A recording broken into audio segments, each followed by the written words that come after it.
हं. महापूर येऊन जाऊन 2 महिने झालं आहे. अजून सिंदखेडला त्रिफेज लाईट आलेलं नाही नदीकाठी. सर्व शेतकऱ्यांना पाण्यासाठी लाईटची गरज आहे. अजून लाईट येईना झालं आहे. 2 महिने झाले महापूर येऊन, अजून म्हणजे महावितरणचं काम झालेलं नाही. शेतकऱ्याचा हाल होत आहे. एक तर महापुरामुळे पहिल्यांदाच शेतीचं नुकसान झालं आहे आणि आता गहू पेरायचं दिवस आलं तरी पाण्याची अजून काही दाद नाही.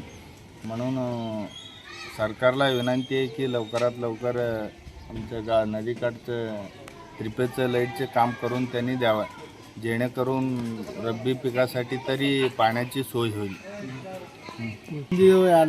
ಸಾಹೇಬ್ಗಳು ದಾತ್ ತೊಗೊಳಗ್ಯಾರ. ದಕ್ಷಿಣ ತಾಲೂಕದ ಆಮದಾರ್ ಸುದ್ದ ದಾತ್ ತೊಗೊಳಗ್ಯಾರ. ಪರಿಣಿತ ಬಿ ದಾತ್ ತೊಗೊಳಲ್ಲ. ಎಲ್ಲರೂ ದಾತ್ ತೊಗೊಳಕತ್ತಾರಿಲ್ಲ. ಲೈಟ್ಗಳು ಮುಂದೆ ಮಾಡೋದು ಹೆಂಗೆ? जनावरांच्या पाण्यासाठी ದನಗಳು ನೀರಿನ ಹೈರಾಣ ಎಲ್ಲಕ್ಕಿಂತ हैराण तर शेतकऱ्यांचे वाड्या वस्तीवरती सुद्धा लाईट नाही आहे.